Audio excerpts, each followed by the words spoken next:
मुबारकबाद पेश करते हुए इतना अज़ीमुश्शान पिंडाल बनाया, ऐसा वातावरण बनाया और मुहद्दिस आज़म कॉन्फ्रेंस गुजरात के लिए मात्र जलसा नहीं है, बल्कि इसने एक शक्तिशाली आंदोलन का रूप धारण कर लिया है। मुहद्दिस आज़म कॉन्फ्रेंस ये एक ऐसी ताकत है, एक ऐसा जनशक्ति प्रदर्शन है, हमारी एकता और हमारी अखंडता का इतनी बड़ी मिसाल है ये कि इसने न सिर्फ सुन्नियों को एक बनाया है, बल्कि गुजरात से वहाबियत को भगाया है। गोधरा हिल रहा है, मरकज जुम्बिश में आ गया है, उनके केंद्र के पैर के नीचे से जमीन सरक रही है, क्योंकि हमारी ताकत देखकर न भारत का हुनूद मुंह लगा रहा है, न अरब का सऊद मुंह लगा रहा है।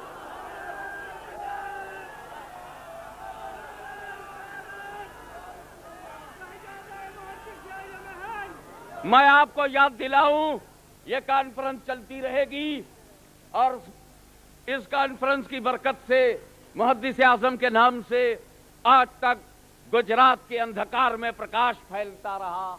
मुहद्दिस आज़म के जमाल और कमाल का सूरज गुजरात की धरती को मुनव्वर किए हुए था, प्रकाशित किए हुए था। इसी से प्रभावित होकर, मुतासिर होकर मध्य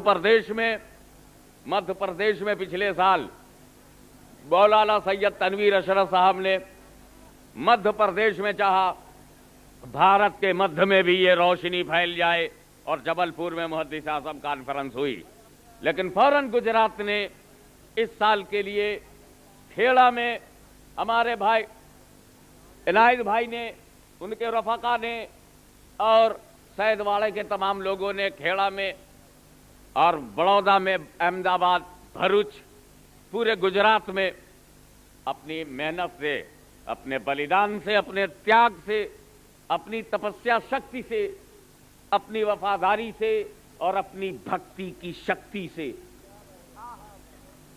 ये फिर जबलपुर मध्य प्रदेश से वो अवसर लेकर और खेड़ा में मुहद्दिस आज़म कॉन्फ्रेंस किया और आज सफलता की अपनी चरम सीमा पर यह कॉन्फ्रेंस पहुंच गई है कि अगर कोई हवाई जहाज का पायलट भी नापना चाहे तो गिर पड़ेगा, नाप नहीं पाएगा। मैं समझ रहा हूं कि तुम समझ रहे हो। मैंने किसी संतरी की बात नहीं की कि समझ में ना आवे, एक खास मंत्री की बात की है। तो हवाई जहाज का पायलट भी रहा हो तो इस शिखर पर पहुंच नहीं सकता जहां यह कॉन्फ्रेंस पहुंच गई है। यही कारण है, यही सबब है कि कर्नाटक के कुछ गुजूर मुसलमानों ने, हसास दिल, ईसार पसंद और कर्नाटक के दर्दमंद दिल रखने वाले लोगों ने मुहद्दिस आज़म हिंद के कदम नाज से अपनी तकदीर की लकीर छोटी बड़ी बनाने वालों ने, जो गैर जरूरी है लकीर उसे छोटी कर दी जाए, जो जरूरी तकदीर की लकीर है उसे बड़ी कर दिया जाए। मुहद्दिस आज़म के चरणों से जिन्हें निस्बत है, उन्होंने आने वाले 1989 1989 25-26 दिसंबर 1989 में हुबली कर्नाटक में हुबली मुहद्दिस आज़म की सिल्वर जुबली। इसलिए ये इंशाअल्लाह ताला भविष्य में आने वाला 25-26 ये हुबली शहर, हुबली प्रदेश कर्नाटक में इंशाअल्लाह होगा, ऐसा डिसीजन ले लिया गया है। और हुजूर शेखुल इस्लाम अल्लामा मदनी मियां ने मुझे हुक्म दिया कि मैं ये ऐलान कर दूं।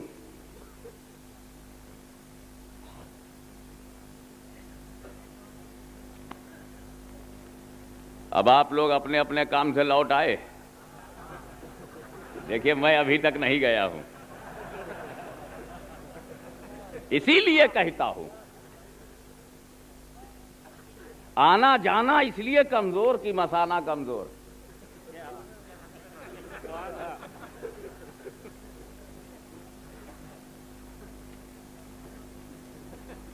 अब मैं समझ रहा हूं कि हजरत मदनी मियां साहब के बाद तकरीर करने का किसी को हक नहीं है, लेकिन सोचता हूं कि जब मदनी मियां के बाद मैं दुनिया में आने में नहीं झिझका तो बोलने में काहे को झिझकूं। बड़ा मदनी मियाँ का ख्याल था तो मैं बाद में आया क्यों, और जब आ ही गया हूं तो निभाना पड़ेगा। मुहद्दिस आजम का लास्ट खातिमुल औलाद, अलबत्ता अपने बात किसी को आने नहीं दिया, इसलिए मेरे बात कोई साहब उम्मीद ना रखें। फिर तो सलाम ही होगा। देखो बात बड़ी मोटी सी है। हुजूर सल्लल्लाहु ताला अलैहि वसल्लम ने जब इस्लाम को पेश किया, वो समाज जो मानवता के चेहरे पर कलंक का टीका लगा रहा था, अपने हाथों से बनाए हुए पत्थरों के आगे अपना ही माथा टेक रहा था,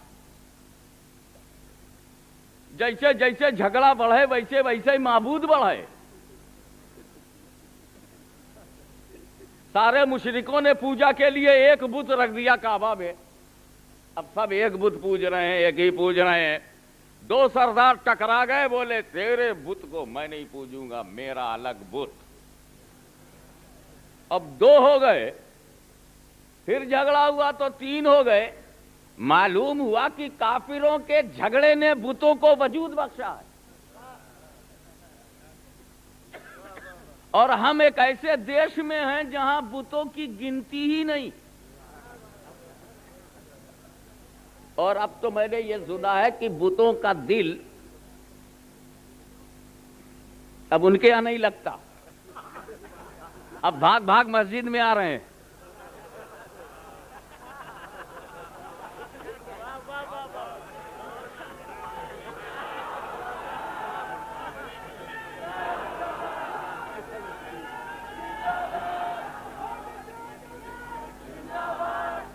मैंने उन बुतों से कहा भाई हमारा तुम्हारा तो मुनाजरा चलेगा, तुम मस्जिद में कैसे आ गए, चीज वहां की हो,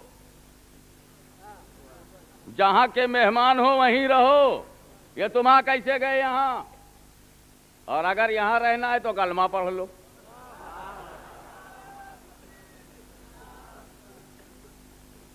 उनका कैसे कलमा पढ़ ले, मैंने कहा जैसे तुम्हारे टुकड़ों ने पढ़ा था।